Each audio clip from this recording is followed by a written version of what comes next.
రాష్ట్ర ముఖ్యమంత్రి వర్యులు శ్రీ నారా చంద్రబాబు నాయుడు గారు రేపు ఉదయం ఆ వేమూరు నియోజకవర్గం బట్టిప్రోలు మండలం సూర్యపల్లి గ్రామానికి రాబోతా ఉన్నారు. ముఖ్యంగా రీసర్వే పూర్తయినటువంటి గ్రామాల్లో పట్టాదారు పాస్ పుస్తకాల పంపిణీ ఈ సమావేశం, ఈ రాక యొక్క ప్రధాన ఉద్దేశం.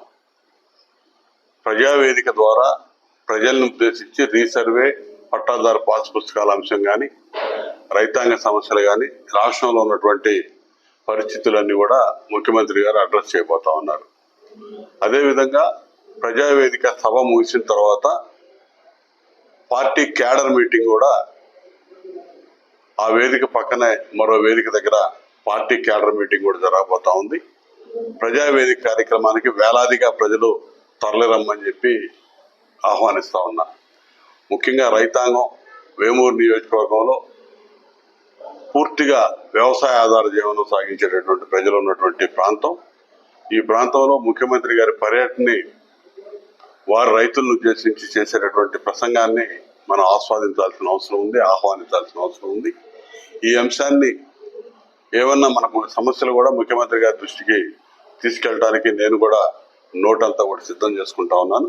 ఖచ్చితంగా వారి నుంచి ఆశాజనకమైనటువంటి స్పందనని ఆశిస్తా ఉన్నాను. ఖచ్చితంగా వారు చేస్తారని కూడా ఆశిస్తా ఉన్నాను.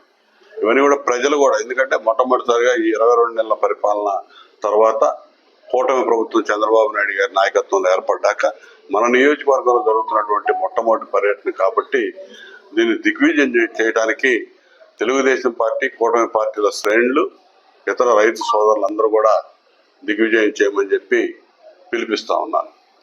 ఇలా మనం ప్రధానంగా ఎదుర్కొంటున్నటువంటి సమస్యలు కూడా, కొన్ని సమస్యలు ఉన్నాయి నియోజకవర్గంలో, వాటిని ముఖ్యమంత్రి గారి దృష్టికి కూడా తీసుకెళ్ళడానికి నేను సిద్ధంగా ఉన్నాను. ఇరిగేషన్ కెనాల్స్ మీద కొంచెం అధ్వాన స్థితిలో ఉన్నటువంటి వంతెనల నిర్మాణం కోరాల్సిన అవసరం ఉంది. కొల్లూరు లాకుల దగ్గర కానీ, పెదపులేరు కానీ, చుండూరులో కానీ, ఈ తుంగభద్ర డ్రైన్ మీద, బ్యాంక్ కెనాల్ మీద ఉన్నటువంటి వంతెనలు కూలిపోయే ప్రమాదం కనపడతా ఉంది. ఆ వంతెనల స్థానంలో కొత్త వంతెనల నిర్మాణానికి నిధులు కేటాయింపు కానీ, డెల్టా ప్రాంతంలో ఉన్నటువంటి మన ప్రాంతం రోడ్లు కొంచెం ఈ మన ప్రభుత్వం వచ్చిన తర్వాత బాగు చేసుకున్నాం చాలా వరకు. మిగిలిన బాగోటటువంటి రోడ్ల నిర్మాణానికి కూడా నిధులు అడగాలి. అదేవిధంగా ఇరిగేషను, కాలువలు డీసిల్టింగ్ పనులకు కానీ, డ్రైనేజ్ వ్యవస్థ బాగు చేయడానికి కానీ కొన్ని ప్రణాళికలు సిద్ధం చేశాం. దానికి సంబంధించి కూడా నిధులు అడగాలని చెప్పి ముఖ్యమంత్రి గారిని నేను సిద్ధం చేయడం జరిగింది. అదేవిధంగా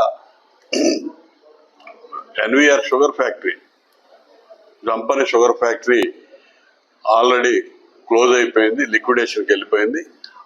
ఆ ప్లేస్లో దానికి ఉన్నటువంటి కొద్ది సమస్యలు ప్రభుత్వం, ముఖ్యమంత్రి గారు పరిష్కరించి ఆ స్థలం దాదాపు 77 ఎకరాల స్థలం ఉంది. దాన్ని ఏదైనా ఎంఎస్ఎంఈ పార్క్ కింద మార్చి ఇక్కడ స్థానికంగా ఉన్నటువంటి యువతరానికి, నిరుద్యోగులకి ఆ ఎంఎస్ఎంఈ పార్క్ ద్వారా పారిశ్రామిక వృద్ధికి కూడా తోడ్పాటును అందించమని ముఖ్యమంత్రి గారిని కోరాలనుకుంటున్నాను. ఇవన్నీ కూడా మన సమస్యలు ముఖ్యమంత్రి గారి దృష్టికి తీసుకెళ్తాను.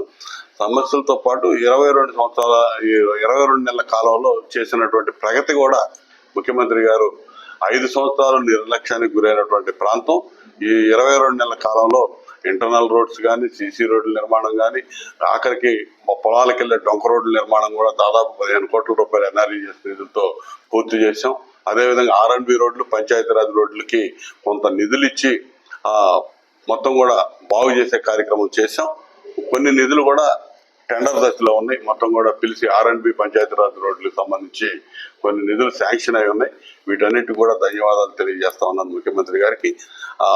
ఇవన్నీ అంశాలు కూడా ముఖ్యమంత్రి గారి దృష్టికి తీసుకెళ్ళడానికి నేను సిద్ధంగా ఉన్నాను. మన నియోజకవర్గంలో ఉన్నటువంటి ప్రజలు, పార్టీ శ్రేణులు ఈ కార్యక్రమాన్ని విజయవంతం చేయడంలో ప్రతి ఒక్కరూ బాధ్యత తీసుకోవాలని చెప్పి మనస్ఫూర్తిగా విజ్ఞప్తి చేస్తా ఉన్నాను.